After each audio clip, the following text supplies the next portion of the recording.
អវសានវត្ត10ថ្ងៃនឹងលបែកអុកសានភាពនៅមជ្ឈមបូព៌ា28មីនាការវិវត្តនៃសង្គ្រាមអ៊ីរ៉ង់អាមេរិកអ៊ីស្រាអែលថ្ងៃទី28ដង្ហើមដកបណ្ដោះអាសន្នមុនព្យុះសង្គ្រាមធំ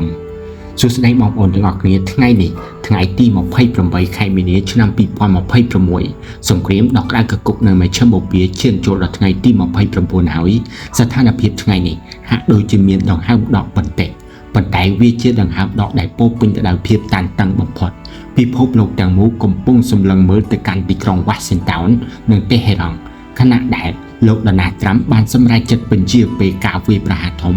តើនេះជាសញ្ញានៃសន្តិភាពឬគ្រាន់តែជាការរៀបចំយុទ្ធសាស្ត្រដើម្បីវាយបកថ្ងៃនេះយើងនឹងមកជម្រះមន្ទិលទាំងនេះជាមួយគ្នា1ព្រឹត្តិការណ៍សំខាន់បំផុតអវសានវត្ត10ថ្ងៃរបស់លោកត្រាំចំណុចក្តៅបំផុតថ្ងៃនេះគឺការប្រកាសរបស់ប្រធានាធិបតីអាមេរិកលោកដូណាល់ត្រាំនៅក្នុងការបញ្ជាពេលការវាយប្រហារលើរោងចក្រថាមពលនិងហេដ្ឋារចនាសម្ព័ន្ធនុយក្លេអ៊ែររបស់អ៊ីរ៉ង់រយៈពេល10ថ្ងៃបន្ថែមទៀតរហូតដល់ថ្ងៃទី6ខែមេសាហេតុផលនៃការបញ្ជាពេលលោកត្រាំបានអះអាងថាការសម្រេចចិត្តនេះធ្វើឡើងតាមសំណើរបស់ភាគីអ៊ីរ៉ង់ហើយលោកបញ្ជាក់ថាការចរចាកំពុងដំណើរការទៅមុខយ៉ាងល្អ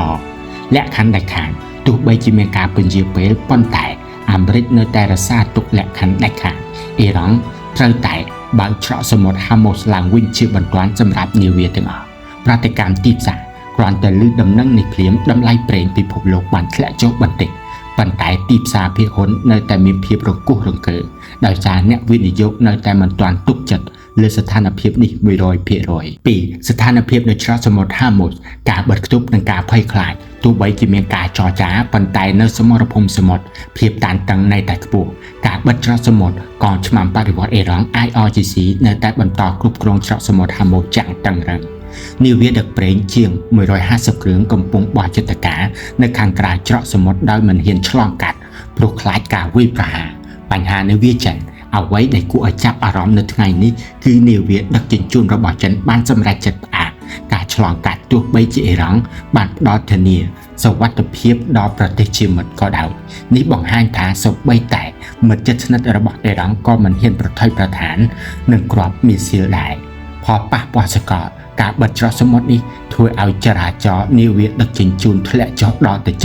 70% ដែលកំពុងបង្កជាវិបត្តិខ្សែសង្វាក់ផ្គត់ផ្គង់ទូទាំងពិភពលោក3សមរភូមិលីបង់យុទ្ធសាស្ត្រតំបន់សុវត្ថិភាពដល់ទន្លេលីតានីខណៈដែលអាមេរិកនិងអ៊ីរ៉ង់ជជែកគ្នាអ៊ីស្រាអែលមិនបានឈប់សម្រាកឡើយការវាយលុកដល់ទន្លេលីតានីកងទ័ពអ៊ីស្រាអែល IDF បានបង្កើតប្រតិបត្តិការជើងគោកយ៉ាងខ្លាំងក្លា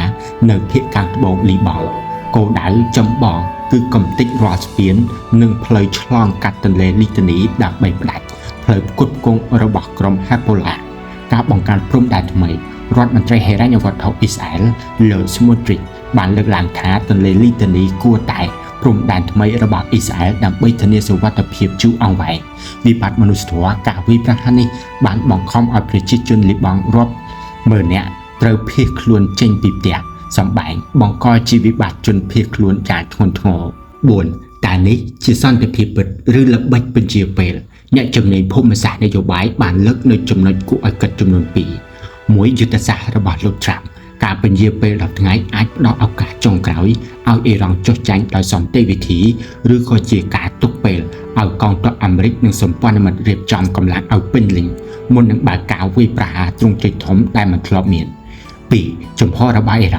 រ៉ង់កំពុងស្ថិតនៅក្នុងស្ថានភាពពិបាកម្យ៉ាងទៀតត្រូវការពីអធិបតេយ្យនិងកិត្តិយសម្យ៉ាងទៀតត្រូវប្រឈមមុខនឹងការដួលរលំសេដ្ឋកិច្ចប្រសិនបើរោងចក្រថាមពលត្រូវបំផ្លាញការចរចាដែលលោកត្រាំលើកឡើងអាចជាការចរចាក្រោមសម្ពាធកាំភ្លើងរងចាំមើលថ្ងៃទី6ខែមេសាបងប្អូនជាទីគោរពថ្ងៃទី28ខែមីនាឆ្នាំ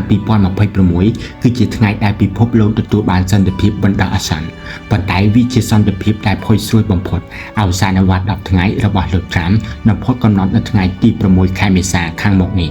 តើអ៊ីរ៉ង់យល់ព្រមបើកច្រកសមុទ្រ Hormuz ដែរឬទេ